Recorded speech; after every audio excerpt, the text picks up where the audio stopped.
Hello, welcome to this video going over my mini Drak build here.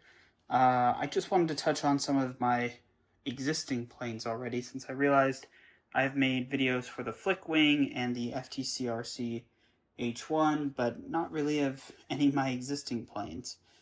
So I figured why not start with the one that I flew just this very morning, and that is my twin tractor mini Drak here. This mini Drak is about 2 years old, and it's sort of gone through several iterations through its life.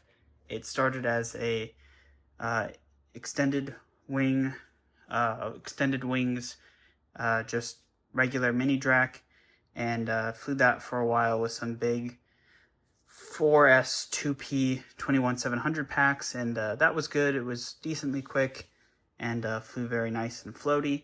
But it's just changed over time, and now I'm on the twin tractor build here. The twin tractor build is really nice. It's super stable and really easy to hand launch. Once you get into some of the bigger pusher planes, hand launching becomes not impossible, but definitely takes a little bit more effort and takes a good launch from yourself to get it up in the air. Not a problem with twin tractors. This thing will fly right out of your hands, no problem. So anyway, let me get started. Just start here at the nose. This is the 04 Pro unit there.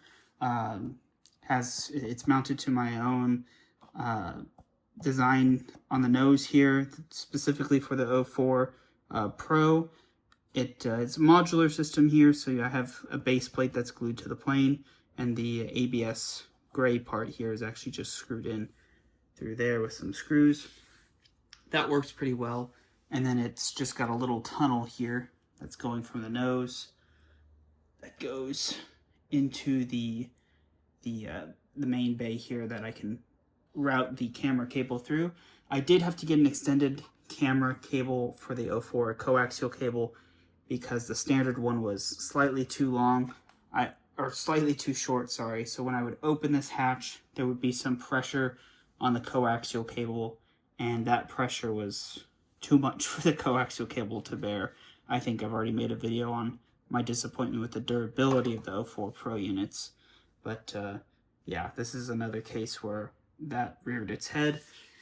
But other than that, this one has been okay since I got the coaxial cable figured out. I just run the standard antennas here coming out the side at different angles. And this is my own design for the mini Drak main bay. It's attached to the front here with some screws and some glue. These aren't screwed into anything. They're just there to get some extra anchoring into the foam. And then this is just one big piece here. So here is the bay, or the hatch cover. It is a two-piece just because this is too long to fit in my 3D printer, or most at-home 3D printers, so you do have to glue it together there, and I've sort of tried to melt it together with a soldering iron. But yeah, it's a nice system, I think, and lets me access the entire bay all at once, and just screws down at the back with some thumb screws there. So that's it for the video system. This is also running a 6S, a big 6S 4500 milliamp hour battery from Pyrodrone. This thing is really big, hard to get scale. I mean, there's my hand. It's a big battery, and it needs to be for what this plane is doing. Right here, flight controller is a Maytech H743 Wing V2.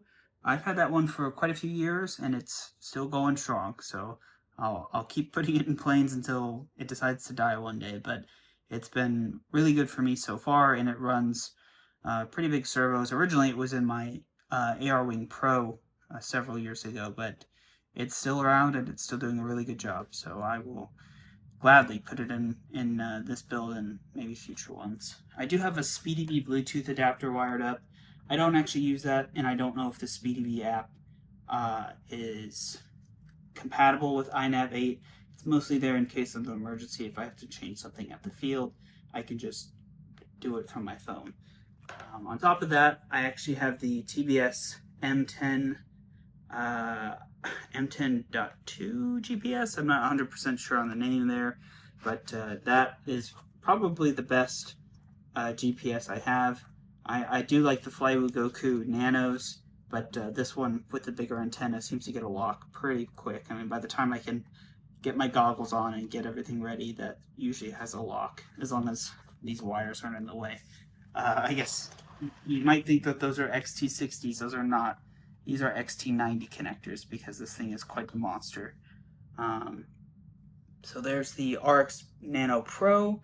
I got that wired up and put the that is not my design on the actual thumb mount grip there.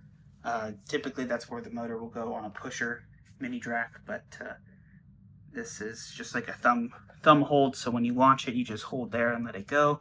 The only thing I did change is I made a little through hole for the Immortal T, and that seems to be working nicely for me.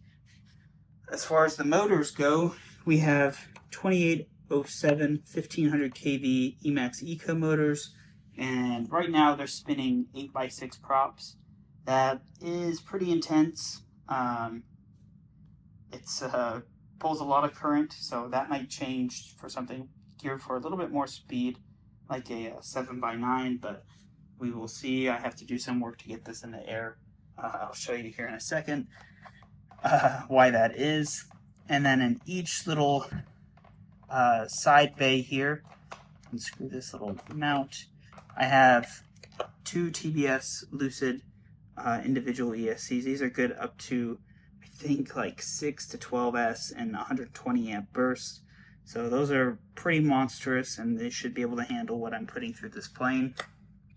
These are just the standard right wing 12-gram servos, 2 in each wing, and then in the tail there is actually a high-tech HS225MG. Really good servo, really high quality, and seems to have plenty of power to handle that elevator. The reason I won't be flying this thing, at least in the near future, I have to do some work on getting this motor mount fixed. I actually lost this motor mid-flight. I don't know exactly what happened, but my best guess is that just due to that, the power of this motor and the torque, it actually just completely sheared the part that connects to the motor mount here to the actual nacelle, just completely sheared itself off from the torque. That's all I can really come up with at this moment. I think I might reprint one of these with a higher infill. I don't remember exactly what I used there, but clearly not enough infill. So hopefully I can get that printed and redone. I'll probably need a new propeller anyway, and I'll probably have to do some damage assessment on these motors. They seem fine, other than I may need to clean them quite a bit. It was actually on a punch out that this thing just completely came loose, and I noticed it by flying and noticed that I was completely being yawed this way, and luckily I was able to milk it home and glide for a little bit, because what happens when you get one motor and it's out on the wing is it wants to yaw like this, and so I had to be a little bit careful on my way back, but made it home in one piece, and I would like to keep this thing in one piece. These are not super common to come by, and less so as time goes on. So yeah, this thing is pretty powerful, and I thought I may want to just do a quick demonstration video going over it. It pulls a little over, I think, in my flight. I don't have very good video from this plane because I'm just having some issues with this 04 Pro unit recording, but I do have some I can throw up on the screen with a older setup, still twin, but smaller props. This thing pulls over 2,000 watts. I was getting 90 amps on a relatively fresh battery, and that's pretty crazy. I did not plan to build this thing that way. It's mostly comprised of parts I had on hand, but it definitely has some speed and has some power to it. I would say pretty close to what a lot of big Draks run in terms of power. So anyway, just thought I'd make a quick video over this thing. If you want to see some of my other planes, let me know and I can do a showcase over those. So thanks, bye.